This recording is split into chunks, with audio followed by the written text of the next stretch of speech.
Hi everyone, back by popular demand. I am here again with another essay style question that you guys can be doing at home that you can send to me and we can put towards your evidence for your GCSEs. This week we're going to focus on a Christmas Carol question. So this would be if you were sitting the English Literature Component 2 exam. And the question that I've chosen for us to look at is, how does Dickens present the redeemed character of Scrooge?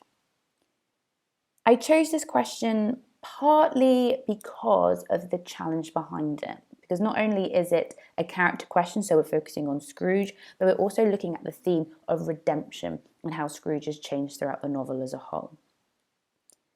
Before we go into the quotes that we can focus on, I just want to remind you of the assessment objective of this question in the exam.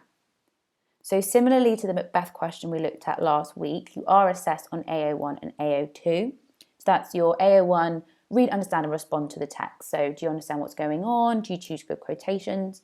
AO2 is your analysis. So why has Dickens chosen these particular words or this particular sentence structure, etc.? What's the effect? How does it add to meaning? Your AO3, which is different than the Macbeth question we looked at last week, is your context. So for the Christmas Carol question, we also need to incorporate context. So that's the context of the time that the text was written. That's context about Dickens, about why he wrote the novel, what was his purpose, what was the meaning, etc. And we'll look at how to incorporate that into an answer as we go through. So it's a 40-mark question, and AO1, 2 and 3 are all assessed equally for this. Okay, so they're all assessed equally, so you need to focus on all of them as we go through. How does Dickens present the redeemed character of Scrooge? What does that actually mean? To be redeemed is to compensate for faults of bad aspects, which means you make up for bad decisions or mistakes made in the past. So what we're looking at is, how has Scrooge changed for the better to make up for how he was before? That's what we're looking at in this question. So for the Component 2 literature, you are given extracts from the text to support your answer. So the extract that you would have been given for this question might have been one similar to the one on the screen now. So this is an extract from the end of the novel from stave 5. And as I read it to you, I want you to think about, well, how does this link to this idea of redemption and Scrooge changing and becoming a different man? What quote could we choose from here to help us answer the question? So, "I don't know what to do," cried Scrooge, laughing and crying in the same breath, and making a perfect lagoon of himself with his stockings. "I am as light as a feather. I am as happy as an angel.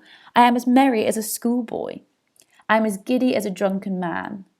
A Merry Christmas to everybody. A Happy New Year to all the world. Hello here, whoop, hello." He had thrust into the sitting room and was now standing there, perfectly winded. "There's the saucepan that the gruel was in," cried Scrooge, starting off again and going round the fireplace. "There's the door by which the ghost of Jacob Marley entered. There's the corner where the ghost of Christmas Present sat. There's the window where I saw the wandering spirits. It's all right, it's all true, it all happened. Ha ha ha." Really, for a man who had been out of practice for so many years, it was a splendid laugh, a most illustrious laugh, the father of a long, long line of brilliant laughs. So this is an extract right from the end, after Scrooge has been visited by all of the spirits. He's learned all of his lessons and he's wanting to change. He's wanting to redeem himself. So we go back through and think about a good quote that shows that and shows this new Scrooge that we haven't really seen or we're starting to see as the novel progressed. A quote we could choose is, "I am as merry as a schoolboy." And a bit later on, I'm going to show you how we can use that quote, but it's always worth reading the extract first to inspire you and figure out where could we get our certain points from. So bear that quote in mind for when we go through the possible paragraphs we could write. So again, I'm going to show you 4 quotes that you can use in this answer. You don't have to choose these 4 quotes. You can choose any you like, but these are 4 that you can use, and we'll do a bit of analysis together on them. So for your first paragraph in answering this question, you might want to use the quote from Stave 1, where Scrooge says, "If they would rather die, said Scrooge, they had better do it and decrease the surplus population." So if we're thinking about redemption and how Scrooge has changed, when we hear this quote from him, talking about the poor and saying if they would rather die, if they would choose to die than work, is what he's saying essentially, they had better do it and decrease the surplus population. At this point, us as the readers can't really imagine Scrooge ever changing if this is his really harsh expectations and thoughts on the poor. This is how he sees them. He obviously has no sympathy for the poor. He thinks that they have a choice, and the choice is work or die, and that's up to them. That's what the poor is choosing to do. He clearly has no sympathy. And as a reader, if we're thinking about redemption, well, at this point it seems almost impossible for Scrooge to ever redeem himself or ever change. He says he wants to decrease the surplus population. So surplus is when we have extra of something, it's unneeded. So he's referring to the poor as surplus. This is quite business vocabulary. He's not really talking about them as people, and therefore, again, has no sympathy for the poor. So linking back to the question at this point, can we actually see Scrooge ever changing? If we think about linking this to context, here Dickens is showing how even someone as evil as Scrooge, as he's being presented here, or he can change. We know that he changes because of the extract and because of the novel as a whole. So he wants to make Scrooge seem as horrible and evil as possible right from the start, to show, well, if Scrooge can change, then anyone can change. It's also worth knowing when we think about this surplus population, quite a lot of the rich at the time, in Dickens' time, considered the poor as a surplus population of London. Because at the time, there was initially about 1 million people living in London. And then really rapidly, really quickly, that jumped to 6 million people. So an additional 5 million people in the city. So it was really crowded, really busy, lots more people, and a lot of those people were poor. So the rich considered them this surplus, this excess, this unnecessary population that actually should just be decreased and got rid of. For our second paragraph, we could look at a quote from Stave 2, and the quote that I've chosen is one about Little Fan, so Scrooge's little sister. And it says, "She clapped her hands and laughed and tried to touch his head, and being too little, laughed again and stood up on tiptoe to embrace him." So at this point in the novel, Scrooge has been visited by the ghost of Christmas past. And he's taken back to his childhood, and us as the readers see a very different side to Scrooge compared to what we see from the first quote chosen, where he's harsh and potentially evil. Here we see a more softer side of Scrooge, a more family-orientated side of Scrooge. So if we focus a bit more in the quote here, we can see that he actually, in his past, had a relationship with his family. So his little sister, obviously there was some kind of bond between them, which shows that, well, he must have changed at some point, because originally, when he was younger, he was like this. He had a little sister that obviously really cared for him and was excited to see him. We can zoom in on the verb embrace. So she went to embrace him, to hug him. That shows a really affectionate side of him if this little innocent sister wants to hug him and hold him tightly. So we're thinking about redemption and the fact that if can Scrooge ever change? Well, yes, he can change. If he was originally this softer, kinder Scrooge, then maybe later on he can be again. Think about our paragraph 3 that we could focus on. This one jumps back to Stave 1, when we are introduced to the ghost of Marley, Scrooge's business partner. And Marley says to Scrooge, "I wear the chains I forged in life." This is when Scrooge first sees the ghost of Marley. So how does this link to redemption and Scrooge's change and him trying to redeem himself? Well, Marley seems to begin this transformation for Scrooge. This is the starting point that sets Scrooge off on this journey for him to become a better person.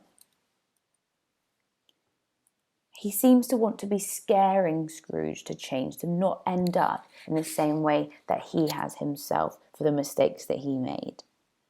So Marley didn't redeem himself in his life, and therefore is now this spirit wearing these chains. The chains are literal. We can actually see the chains on Marley. However, they also are metaphorical. They're a metaphor. So these chains, these bits chained together, could represent the chain of events that would eventually lead Scrooge to the same path as Marley if he doesn't change. Marley is saying you need to change now, otherwise your chain of events will end up exactly the same as mine. So this is the point where Scrooge's redemption begins, when he is introduced to Marley. So Dickens here wants to scare the readers. He wants them to feel afraid, and therefore is showing Scrooge being afraid. This is scary for Scrooge, and this is what sparks him to want to change, and that's the same attitude Dickens wants the readers to take. So for our final paragraph, paragraph 4, is when we can take a quote from our extract. So I chose the one, "I am as merry as a schoolboy," and that's from stave 5, right at the end. So the reason I've chosen this quotation is because it is such a massive contrast from the Scrooge that we're introduced to at the beginning.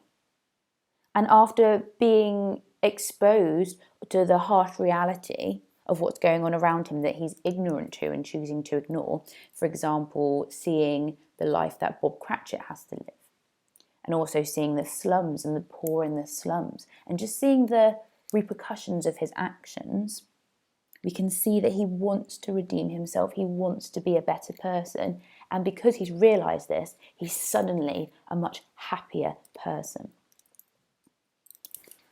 So this quote here is a simile, so comparing with like or as. And if we compare it to one of the similes right from the start, where Scrooge is compared to being as hard and sharp as flint, so he was initially a really hard character, this simile here shows that now he's a much more happy, jovial character. He feels he's as merry as a schoolboy, and schoolboys are innocent and want good. So linking to redemption, Scrooge is now seeing himself as a really happy, positive person. If we think about how we can link that to context, Dickens wanted us to know the true meaning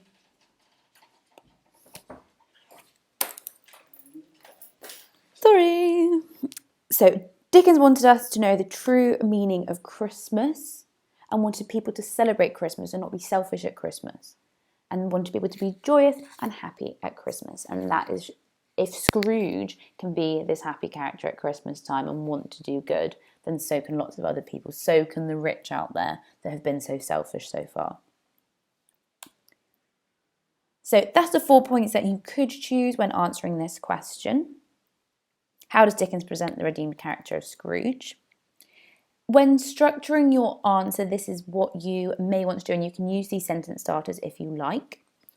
So Scrooge's character develops and changes throughout the novel as he seeks redemption for. So what is he actually wanting redemption for? What has he done that requires him to need redemption? So at the beginning of the novel, and that's when you can put your point 1. However, later in stave 2, our second point, when Scrooge meets Marley, that's not right. When Scrooge meets Marley, that's when you put point 3. And then at the end of the novel, that's when you put your point 4. Remember, you need to be including context. It's just as important as AO1 and AO2. Include the context in your response, please. Good luck, you'll be fab. Email me your response when you're done, and I'll get the feedback to you, hopefully on the same day, if not the next day. But get these essays in, because this is the evidence I'm using for you. Okay, good luck. Look forward to hearing from you.